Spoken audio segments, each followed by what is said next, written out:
Thank you. That shows that you guys had some very rich conversations, and there are a number of themes that came out. The notion of integrated multi-sectoral programming, having a longer time frame in which to plan as well as program, and having flexible funding in order to do that. I heard that in a number of different conversations, and am not surprised that came out as one of the main recommendations.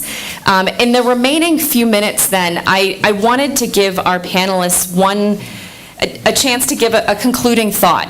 If there's one final thing you wanted to share, or a reaction to some of our report backs, or if there's something particular that you want to see come out of the next 3 days. Why don't we start at the far end of the table with John? I'll take you up on that last one about over the next 3 days, what I'd like to see come out. So for me, the learning is really central around this, given how nascent we are in this field of resilience, at least in the development world. So going about it currently, in very small scale, kind of isolated ways is really not going to get us to where we want to be able to influence the big decisions and make them more effective. So what I'd like to see come out is, collaborations like the ones we're trying to get off the ground here, where we're trying to work interagency-wise on programming and research, generally to promote shared learning. I'd love to see more of those types of connections come out of the next 3 days.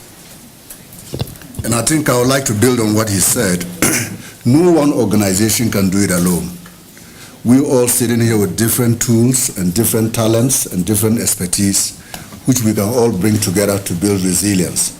We should look at ourselves as tools in a carpenter's box, that for you to roof a house, you cannot use only a hammer.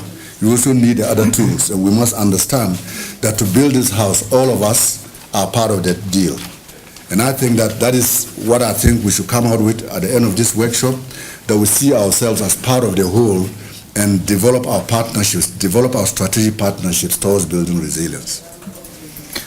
Yeah, I think with this area, we're all aware of the scale of the problem. There are 3 million poor people, there are 1 million really poor people. And so I think we have to be stepping up the process. And I think that means that we, as many of you have said just then, we need to be looking at different investment models when we're approaching emergency and development work or transition work. I think that means that we need to think about better ways of blending capital. And I think that from the donor perspective, I think we need a lot more experimental ideas of how we can do more flexible funding so that people can access different types of capital and sort of leverage that process. This is a big problem that we're trying to tackle, and I think we just need different investment models to do that. Yeah, I have a question. Is anyone in this room, does anyone in this room come from a private sector? Is there anyone?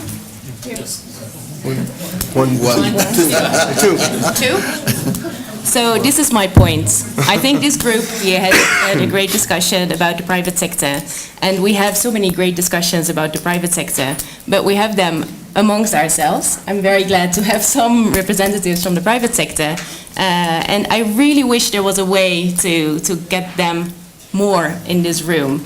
And sometimes it's also us who maybe, I just wonder, is it us also who don't invite them or who don't proactively have that dialogue? Because obviously the private sector, I think everyone agrees, such an important player, and they have achieved objectives that NGOs haven't. And at the same time, there is also some, there is positive and negative consequences of their actions. So I think it's just extremely important to also have that dialogue with the private sector in the room.